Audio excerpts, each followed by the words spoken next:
we are going to be looking at your relationship with your body through the lens of the four roots. Again, this is why it's important to take that assessment. So just a couple of examples how the four roots may be showing up in your relationship with your body. So if you assessed into the self-loathing root, an example of how this will show up in your relationship with your body is where you're saying to yourself, I hate the way that you look, or I don't feel good in my clothes. That is an example of how self-loathing will show up in your relationship to your body. If you assessed into hypervigilance, what tends to happen, how this shows up in your relationship with your body, is where everything comes before your health. You are constantly chasing your to-do list. It's all about the business. And the last thing, if you have energy for, is your health and taking care of your body.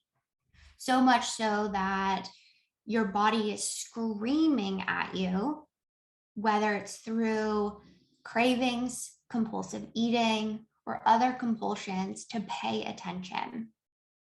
That is how hypervigilance will tend to show up in your relationship with your body. If you assessed into self-abnegation, this is where you will sacrifice your needs, particularly when you're around other people or comparing yourself to other people.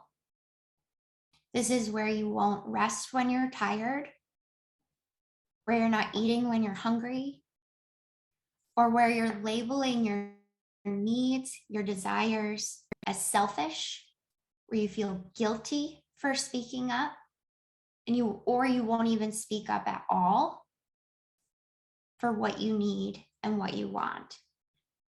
Or you have this fear of being that person when it comes to being seen in asking for specific things, like going out to eat and asking for a specific preference for a specific meal.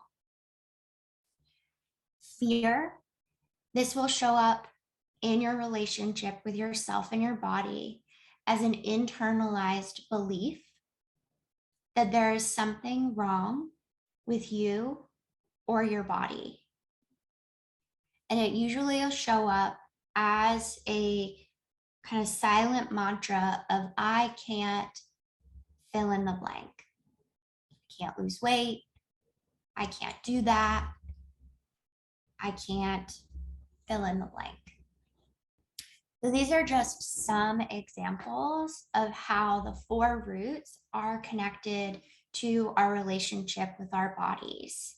Now for you, it may be showing up differently than some of these examples, and that's okay. But we want to be looking and connecting the dots between the four roots and your experience with your body. Because you've heard me say before, how you do one thing is how you do everything.